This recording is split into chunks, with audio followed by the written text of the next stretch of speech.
Hola, muy buenas tardes. En la clase de hoy vamos a hablar de la obtención de hierro. En la clase anterior habíamos hablado de las generalidades de la industria metalúrgica y hoy en particular vamos a hablar de la obtención de hierro. La cantidad de hierro que se obtiene industrialmente en nuestro planeta realmente es un volumen extremadamente grande. Pensemos a nuestro alrededor que hablamos o nombramos un montón de materiales de hierros, pero que en realidad vale aclarar que en realidad estos materiales que nombramos como hierro no están constituidos de hierro puro, sino de una aleación de hierro-carbono que se conoce con el nombre de acero. Esto es importante aclararlo desde el principio porque vamos a hablar en general de la obtención de hierro, pero en realidad nunca obtenemos en la industria hierro puro, sino que una aleación constituida por hierro-carbono y otros metales de acuerdo al tipo de acero que se pretenda obtener y de las propiedades que se requieran de ese acero. Por otro lado, como problemática principal que presenta los grandes volúmenes de acero que se obtienen en nuestro planeta es la emisión de dióxido de carbono, ya que se basa en un proceso pirometalúrgico, es decir, en un proceso donde los minerales de hierro se someten a reducción dentro de un horno donde se necesita quemar carbón básicamente, que se utiliza como reductor, y la emisión de dióxido de carbono es extremadamente grande y justamente es una de las industrias más contaminantes relacionadas con la emisión de dióxido de carbono, el aumento de la temperatura global del planeta, etcétera, etcétera. Con respecto a los minerales de hierro, hay una gran variedad de minerales que contienen hierro, pero básicamente lo que se utilizan son minerales que contengan lo que se denomina una ley o un porcentaje de hierro superior al 50%. Este tipo de minerales están concentrados en los llamados óxidos, como la magnetita, que es un óxido ferroso férrico, se denomina así por su capacidad de ser atraído por los imanes, tiene propiedades magnéticas, su fórmula molecular o general hierro 3, oxígeno 4, si observan ustedes no hay un número de oxidación que pueda de alguna manera resolver esta fórmula que les acabo de dar, ¿no? Hierro 3, oxígeno 4, no podríamos determinar el número de oxidación del hierro, y esto tiene que ver que es un óxido mixto formado por óxido ferroso y óxido férrico, es decir, hierro con número de oxidación 2 y 3. Otro tipo de óxido muy utilizado, además de la magnetita, es la hematita, que está constituida principalmente por óxido férrico, luego la limonita, que es un óxido férrico hidratado, siderita, carbonato ferroso, la pirita, disulfuro ferroso, también conocida como oro de los tontos, y esto tiene que ver con las características de este mineral que cristalizó en forma de laminillas doradas, y de ahí el nombre de oro de los tontos, ¿no? Confundido por muchos exploradores con este mineral precioso, con este metal precioso que es el oro. Además de estos minerales, que son los principales que se utilizan en la industria metalúrgica, en la industria siderúrgica en particular, cuando hablamos de industria siderúrgica hablamos de la industria de obtención específicamente de hierro, ¿sí?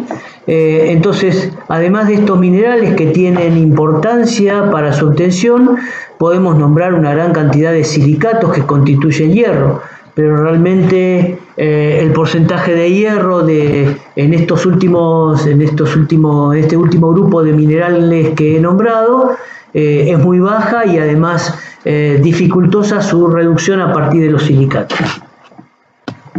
Básicamente, como les decía, un mineral que contenga un porcentaje menor al 50% ya es considerado de una ley bastante baja como para poder ser utilizado como mineral, como materia prima en la obtención de hierro.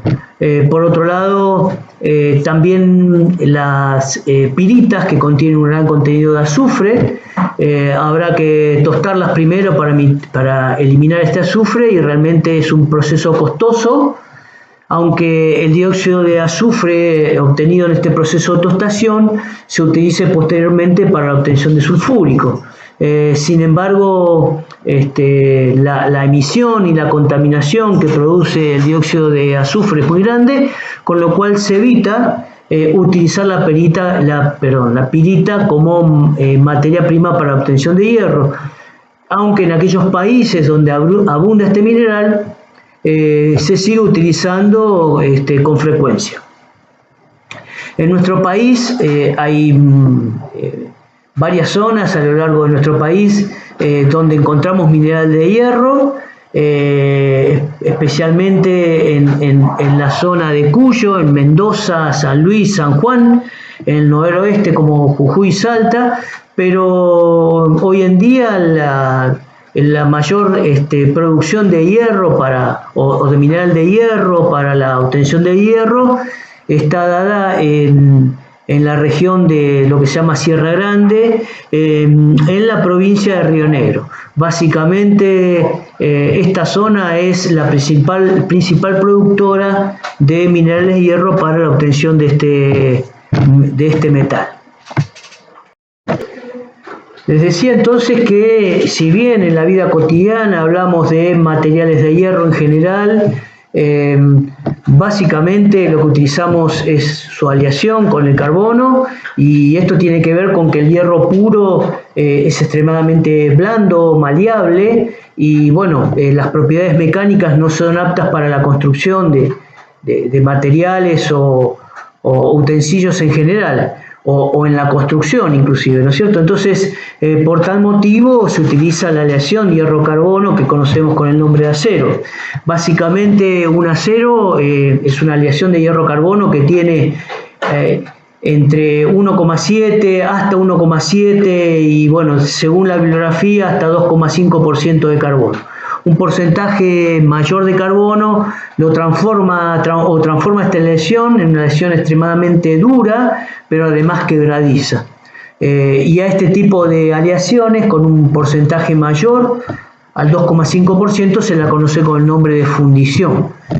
Bueno, además existen otras aleaciones, como les decía, aliados con otros metales que le dan propiedades características de los distintos aceros. No sé, un acero al níquel o al cobalto constituyen los llamados aceros inoxidables. Aceros con un bajo contenido de carbono lo transforma en una aleación extremadamente blando y se conoce normalmente con el nombre de un acero dulce o un hierro dulce. ¿Sí? Ejemplo, un alambre común, alambre de fardo, que es extremadamente dúctil y maleable. Bueno, recordemos que cuando hablamos de metalurgia en general habíamos nombrado tres procesos generales. Habíamos nombrado la pirometalurgia, que es un proceso donde se necesita una gran cantidad de calor para la producción o para la reducción del mineral. Después habíamos hablado de la hidrometalurgia, donde se daba la reducción en un medio acuoso, y también habíamos hablado específicamente de la electrometalurgia, ¿no? Donde la reducción se daba por medio de la aplicación de electricidad. En el caso de la obtención de hierro se va a dar por medio de un proceso pirometalúrgico, y como vamos a ver a continuación, estas reacciones de reducción utilizando una gran cantidad de calor se va a llevar a cabo dentro de lo que se conoce con el nombre de un alto horno. Bien, acá tenemos un esquema general de la pirometalurgia del hierro. Vamos a ir dando generalidades. Yo lo que recomiendo, una vez que comparta el PowerPoint, este video y el material teórico, del material teórico y del video, con ambos materiales, lo que ustedes tienen que hacer es un resumen concreto de todo el material teórico que yo les entregué. Bien, básicamente lo que necesitamos como materia prima que se va a introducir dentro del llamado alto horno, ¿sí? Vamos a necesitar como materia prima aire, ¿sí? Vamos a necesitar el mineral de hierro, coque y piedra caliza. Ahora vamos a ir describiendo cuál es la aplicación, la importancia de cada una de estas materias primas. Con respecto al mineral de hierro, ya hemos nombrado distintos minerales que se pueden utilizar. El más importante es, como les decía, la magnetita, y tiene que ver con el alto porcentaje de hierro que posee. Una vez extraído la mina, se transporta el mineral. Básicamente el transporte en la industria minera se lleva a cabo por grandes camiones y por cintas transportadoras. Una vez que el material es transportado, donde se va a llevar el proceso de quebrantado. Recordemos distintos tipos de quebrantados que se llevan a cabo, desde un quebrantado, triturado y la molienda. Los distintos procesos tienen que ver con el grado de molienda. Una vez entonces obtenido el tamaño adecuado, se lleva a cabo un proceso de lavado, de cribado, es decir, de zarandeado, para seleccionar el material por su tamaño de partícula, y por último se lleva a un proceso de concentrado. El principal proceso de concentrado que se utiliza en la industria siderúrgica es por medio de magnetización. Recordemos que la mayoría de los minerales de hierro tienen propiedades magnéticas, con lo cual a través de un tambor que está conectado a un campo magnético, se van separando las partículas magnéticas, que vamos a llamar luego las que no son separadas se llaman ganga, y las que son separadas se llaman mena, ¿sí? Es decir, llamamos mena al concentrado en este caso de hierro, que va a ser introducido dentro del alto horno. Una vez concentrado, el tamaño de partícula y las características de ese sólido no es el más adecuado para ser introducido dentro del alto horno. Necesitamos un tamaño de partícula mayor. Entonces, ¿cuál sería el sentido primero de quebrantar, triturar, moler y luego nuevamente tratar de buscar un tamaño de partícula mayor? Y tiene que ver con que en el proceso de molienda final se logra obtener un tamaño de partícula adecuado para el concentrado, separar la ganga de la mena, pero luego, para ser introducido en el alto horno, debemos aglomerar ese polvo fino que obtenemos del concentrado y obtener lo que se llaman los pellets. El pellet es un tamaño de partícula mucho mayor, y para esto lo que se hace es se humecta el mineral de hierro concentrado y se pasa en un horno rotatorio, donde la evaporación del agua produce la aglomeración del mineral, y terminamos obteniendo una partícula además porosa, que es importante esta porosidad, ya que dentro del alto horno es importante que los gases reductores puedan de alguna manera introducirse dentro de este sólido para lograr una adecuada reducción. Entonces, una vez concentrado, lo llevamos a un proceso de aglomeración, donde obtenemos lo que se conoce con el nombre de pellet. Este mineral pellet ya está listo para ser introducido dentro del alto horno. En cuanto al coque, en realidad aquí en la presentación habla de extracción del coque. En realidad el coque no se extrae naturalmente, sino lo que se extrae es un carbón natural. Existen distintos carbonos naturales que poseen distintos porcentajes de carbono de acuerdo a la antigüedad y el tipo de formación que ha tenido, ¿no? El carbono más antiguo, el carbón mineral más antiguo, se conoce con el nombre de antracita y tiene un porcentaje superior al 90% de carbono, ¿sí? El que le sigue es la hulla, luego el lignito y por último la turba. La turba prácticamente no tiene características de un carbón negro como podríamos imaginarnos, sino que parece más bien pasto seco, y es un tipo de carbón que tiene un porcentaje de carbono menor al 50%. Está, a pesar de que tiene una formación de miles de años, todavía no se ha completado su proceso de carbonización, por lo tanto tiene un color amarillento o ámbar, se asemeja bastante, como les decía, a un poco al pasto seco, ¿sí? En este caso particular, en la pirometalurgia del hierro, lo que se utiliza es la hulla, que tiene un porcentaje cercano al 90% de carbono. Esta hulla, una vez extraída de las minas, es transportada a la industria siderúrgica y en particular a los hornos de coquería. Los hornos de coquería son hornos de ladrillos refractarios, son hornos verticales, donde entre un horno y otro son un tándem de hornos, ¿sí? Uno al lado del otro, y entre un horno y otro, todos de ladrillos refractarios, se quema principalmente fuel oil, que es un derivado del petróleo, y el calor hace que en ausencia de aire la hulla se caliente y elimine todos los compuestos volátiles que pueda contener. A este proceso se lo conoce con el nombre de proceso de coquización o de refinado del carbón de hulla. Recomiendo muchísimo que vean los videos para tener una idea acabada de qué consiste estos hornos de coquería.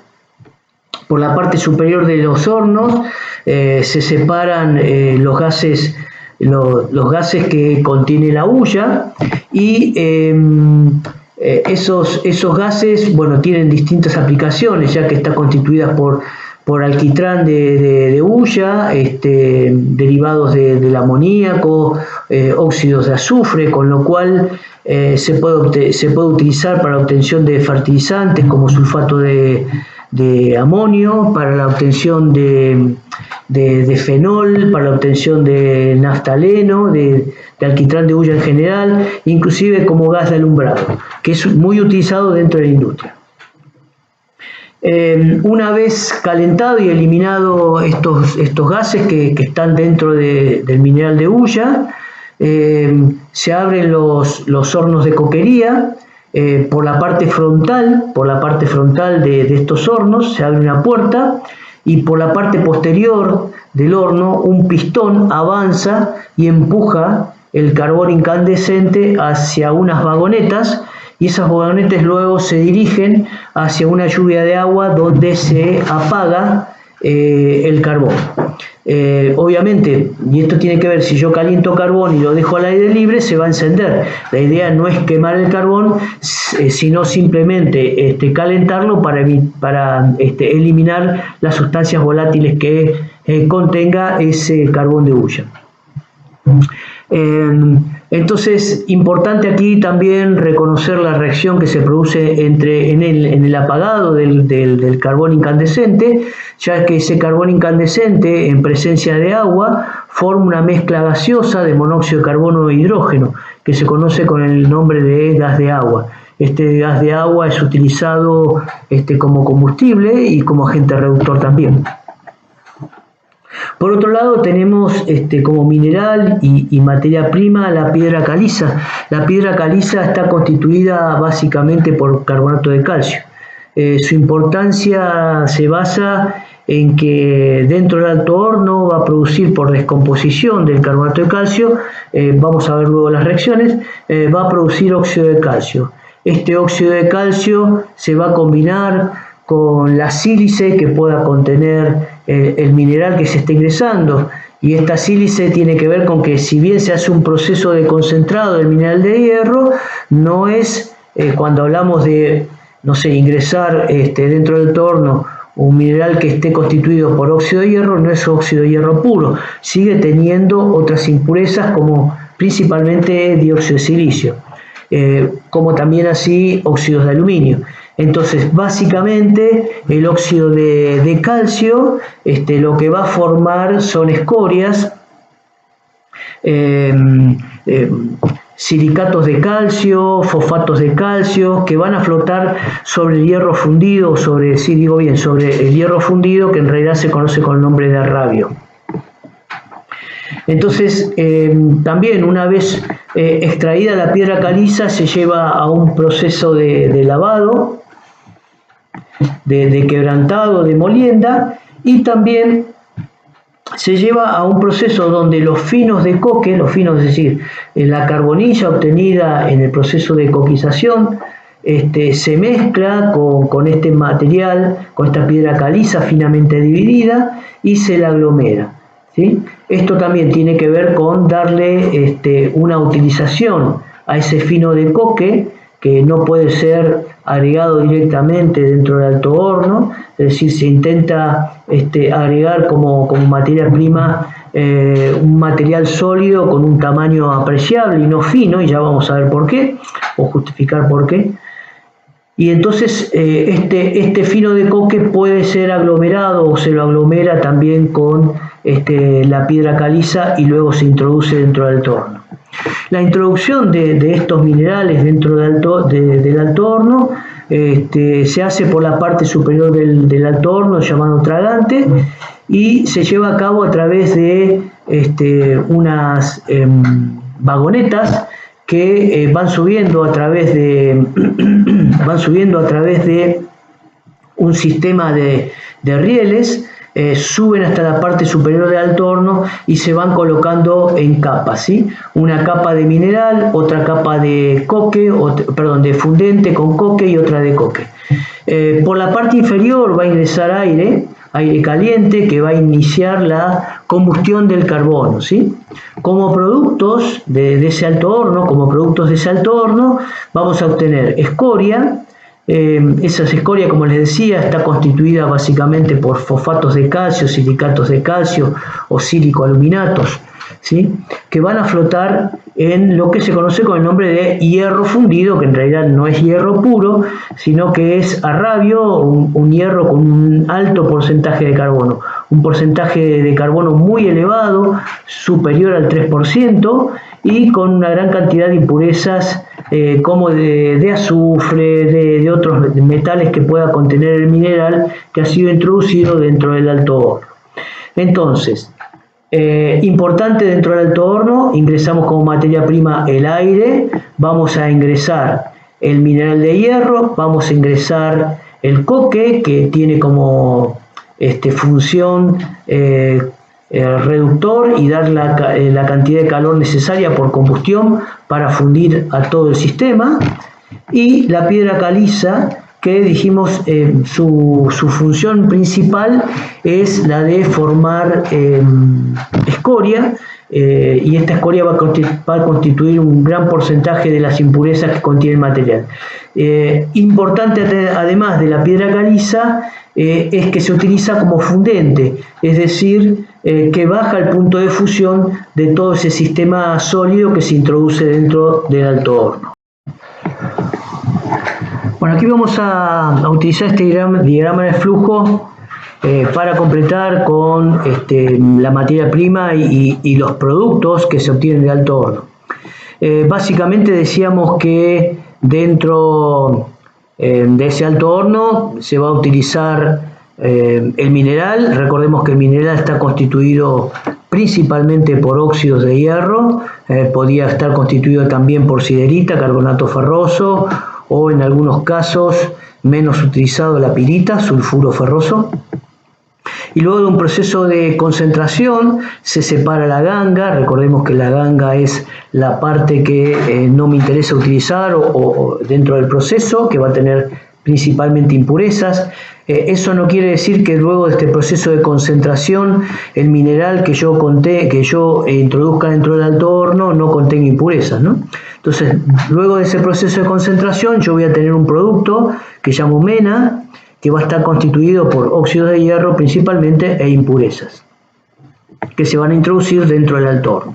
Dentro del alto horno además agregábamos, decíamos, coque, que es carbono básicamente, y la piedra caliza, que está constituida principalmente por carbonato de calcio.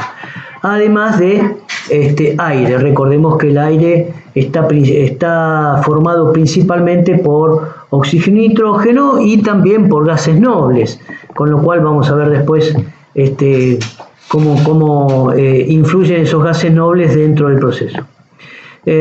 Toda esta materia prima se coloca dentro del alto horno, donde se calienta, o el aire caliente va a producir la combustión básicamente del carbono. Se va a producir dentro del alto horno la reducción de los óxidos de hierro, y a partir de esa reducción se va a obtener escoria, ¿sí?, que son las impurezas, decíamos, principalmente formada por silicatos, sílico-aluminatos, fosfatos de calcio principalmente, y se va a obtener además por la parte superior de ese horno gases productos de la combustión: monóxido de carbono, dióxido de carbono, óxido de nitrógeno. Este óxido básicamente producido por las altas temperaturas y la combinación entre el oxígeno y el nitrógeno atmosférico.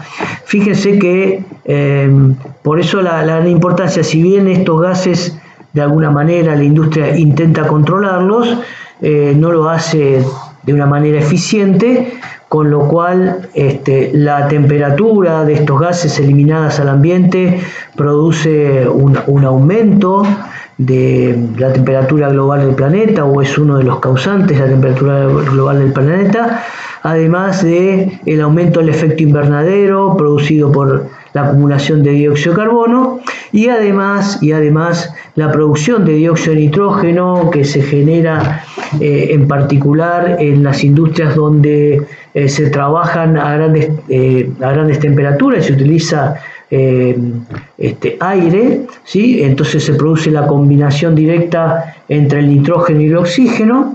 Este óxido de nitrógeno es uno de los causantes de la llamada lluvia ácida, ¿no? Al llegar a las altas capas de la atmósfera, se combina con el agua formando ácido nitroso, ácido nítrico, y vuelven a la Tierra como tal, provocando la degradación de las construcciones en general, así como también la destrucción de los ecosistemas, de lagos, y la destrucción de bosques. Este problema lo tienen en general o en forma marcada el hemisferio norte, y eso tiene que ver con el desarrollo industrial que poseen las grandes potencias que se ubican en el hemisferio norte. Bien, como producto además de este alto horno, lo que yo obtengo, decíamos, arrabio, que se conoce también como hierro impuro, que posee un alto porcentaje de carbono, ¿sí? Es decir, ese arrabio o hierro impuro está constituido principalmente por hierro, carbono, níquel, fósforo, silicio, puede tener además cobalto, etcétera, ¿sí? Este arrabio fundido se lleva a un proceso de refinación, a los llamados convertidores o las llamadas acerías. Es decir, está dentro de la industria siderúrgica también, pero digamos está separado lo que se llama la producción de arrabio, que es la reducción del mineral, a lo que es su refinación, que es la obtención, específicamente lo que vamos a llamar como producto final el acero. Entonces ese arrabio fundido se va a mezclar con más carbonato de calcio, acá aparece como óxido de calcio, como cal. Se va a utilizar además recortes de hierro. Ustedes habrán visto cómo digamos la recuperación de chatarra, lo que se conoce como el nombre de chatarra de hierro, eso es transportado directamente a las acerías y se mezcla en los llamados convertidores junto con el arrabio fundido, ¿sí? Y además de piedra caliza. En esos convertidores se inyecta oxígeno o una mezcla de oxígeno y argón. Esto va a provocar la eliminación de un exceso de carbono. Se regula el proceso para eliminar un gran porcentaje de este carbono que contiene el arrabio, hasta obtener un acero con un porcentaje de carbono adecuado de acuerdo a lo que se quiera obtener, ¿no es cierto? Porque no todos los aceros, como les comentaba inicialmente, poseen el mismo porcentaje de carbono, con lo cual, dependiendo del uso posterior que se le va a hacer en el proceso de conversión o de refinación de la radio, es importante medir el tiempo de este proceso de oxidación de ese carbono, además de la eliminación de óxido de azufre y además la formación de silicatos, de escorias, constituidas por básicamente los metales que están impurificando a ese radio, ¿no? Entonces tenemos formando escorias en esos convertidores, ortosilicatos de níquel, de manganeso o fosfatos de calcio, que básicamente van a dar lugar a lo que se conoce con el nombre de escoria, y que van a flotar igual que en el alto horno, por tener menor densidad, sobre el acero fundido. Entonces, como producto de esa refinación en los llamados convertidores, se obtiene lo que se conoce un acero al carbono. Bueno, acá tenemos, como habíamos nombrado, las principales minerales de hierro, ¿sí? Si bien acá el título dice mena, serían los minerales que recordemos que llamamos mena luego del proceso de concentración, ¿no? Estas menas tienen un color característico dado por el mineral mismo, ¿no? Entonces la hematita tiene un color rojo, está constituido, decíamos, principalmente por óxidos o óxidos hidratados, óxidos férricos hidratados, ¿sí? Magnetita, nombrábamos que es una mezcla de óxido ferroso y férrico. La siderita, mena color café, fíjense que se la llama mena pobre por el porcentaje bajo de hierro, ¿sí? Está constituido principalmente por carbonato ferroso. La limonita, que es un óxido hidratado, contiene un porcentaje mayor que la siderita, y acá no está incluido, como les decía, la pirita, y esto tiene que ver con que a menos que un país tenga grandes yacimientos de pirita, bueno, se utiliza dentro de un alto horno, y esto, como les decía anteriormente, tiene que ver con su bajo contenido en hierro por un lado y por un elevado contenido de azufre en el mineral.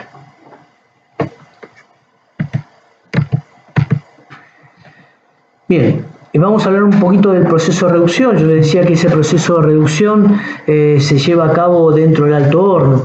El alto horno, bueno, es un horno, son dos conos truncados, invertidos, unidos por sus bases. Esa zona de bases se conoce con el nombre de vientre, y tienen por lo menos una altura de unos 60 metros, ¿sí? Este alto horno es donde se lleva a cabo específicamente la reducción del mineral de hierro, con lo cual podemos considerar que es un reactor donde se lleva a cabo la transformación química. Y es un reactor continuo, decimos, porque continuamente se va cargando con la materia prima este alto horno por la parte superior, y por la parte inferior se va a ir descargando el producto fundido que conocemos con el nombre de radio. Por eso es un proceso continuo. Anualmente, normalmente en forma anual, se hace un parado de la planta para la reconstrucción de ese alto horno. Internamente está está recubierto por ladrillos refractarios para mantener el calor dentro del horno y evitar el desgaste, además de las paredes de acero que lo envuelven. Se van desgastando, con lo cual cada tanto hay que parar el proceso y reparar el alto horno internamente. Como les decíamos anteriormente, esos altos hornos se cargan por la parte superior y se cargan mezclas de coque, mineral de hierro y piedra caliza, formando capas. Bien, por la parte inferior de ese alto horno se va a inyectar aire caliente. Esto va a iniciar la combustión del coque, que está constituido, decíamos, principalmente por carbón, y va a producir una mezcla de monóxido de carbono, que es el agente reductor principal ¿sí?, del mineral de hierro, además de algo de hidrógeno producido por la reducción de las moléculas de agua que pueda contener el mineral. Y como habíamos dicho, el carbonato de calcio, que se utiliza para formar no solamente escoria, sino además sirve como fundente. Baja el punto de fusión de todo de esa materia prima sólida que se introduce dentro del alto horno.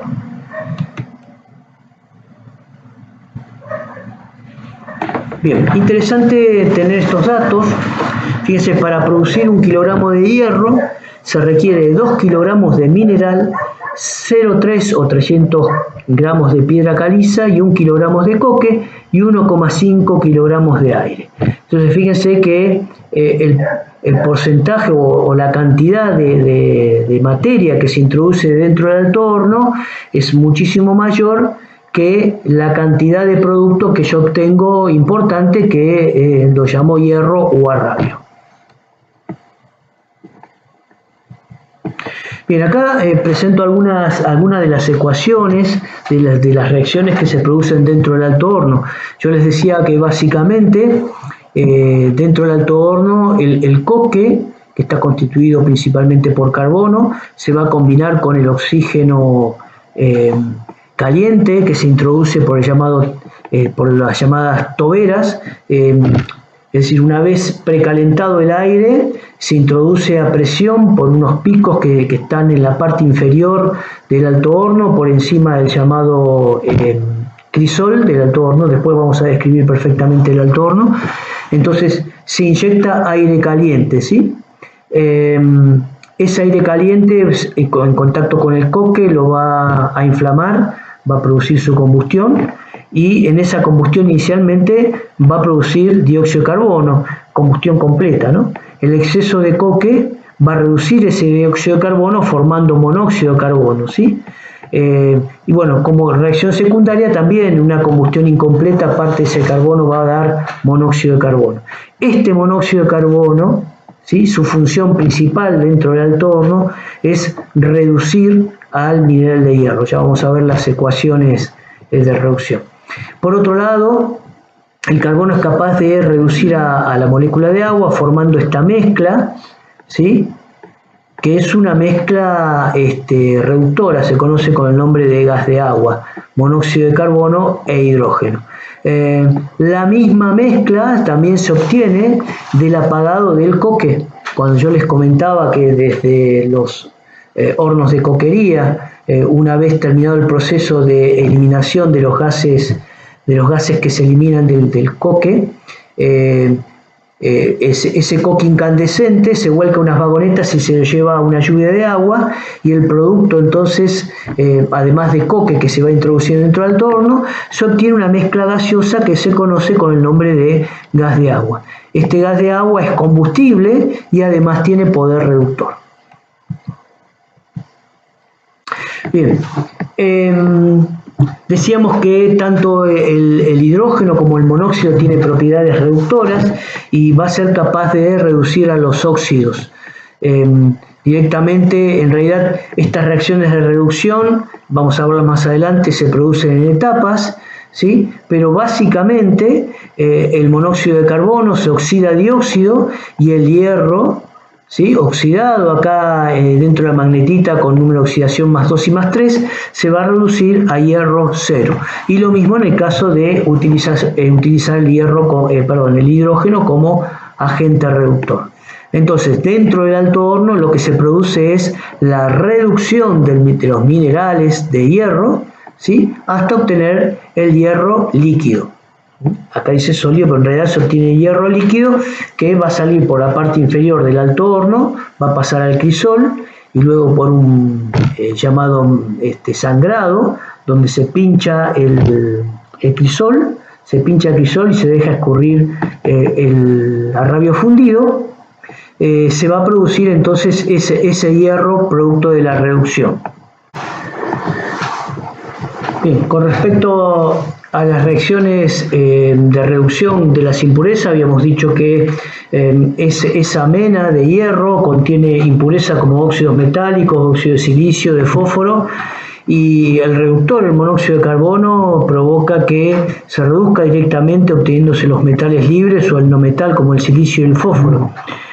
Parte de estos elementos van a estar constituyendo la escoria y parte van a quedar dentro del arrabio fundido. Esta escoria de alguna manera protege, queda por encima del arrabio fundido y también protege de su posterior oxidación dentro del horno. Pensemos que dentro de ese alto horno se está introduciendo oxígeno, con lo cual podríamos pensar en la oxidación posterior del metal una vez reducido. Con lo cual, esa escoria que flota por encima del arrabio fundido lo protege de una posterior oxidación. Bien, habíamos dicho que el alto horno tiene mínimamente unos 60 metros de altura. Podríamos decir que son dos conos truncados unidos por sus bases. La zona más ancha de ese alto horno se conoce con el nombre de vientre. En la parte inferior vamos a encontrar un crisol que se separa, ese crisol se separa del resto del alto horno por una parrilla por donde va a escurrir tanto la escoria fundida como el arrabio fundido. Se reconocen dentro del crisol dos zonas: la bigotera, por donde se va a hacer el sangrado, lo que se denomina el sangrado escurrido de la escoria fundida, que tiene menor densidad, que flota sobre el arrabio, y la piquera por donde se va a descargar el arrabio. Ese arrabio fundido carga unas vagonetas llamadas torpedos, ¿sí? Son vagonetas de tren de acero que están internamente recubiertas de ladrillo refractario y permiten entonces mantener el arrabio fundido hasta llevarlo al proceso de purificación o de refinado en las llamadas acerías. Esta escoria, la escoria que sale por la bigotera, es enfriada con agua y luego por su alto contenido en silicio, en aluminio, en hierro, es utilizada básicamente como materia prima en la fabricación de cemento. Acá vemos en este esquema tanto el mineral de hierro, el coque y la caliza, que por medio de estas vagonetas, ¿sí?, se cargan a la parte superior del alto horno, que se denomina tragante. El tragante tiene una doble tapa, ¿sí?, que acá vemos como si fuera un embudo. Primero por el tragante se ingresa todo el material y una vez cargado, para evitar la pérdida de calor, se cierra la parte superior y baja esta zona del tragante, baja y produce la descarga del material. Por medio de las toberas, esto es un anillo, acá esto es un corte, ¿no? Pero imagínense ustedes que es un tubo anular, es decir, en forma de anillo alrededor de la zona que está por encima del crisol, que se denomina talaje. Ese anillo tiene unos picos de entrada donde se ingresa el aire caliente, ¿sí? Y por la parte superior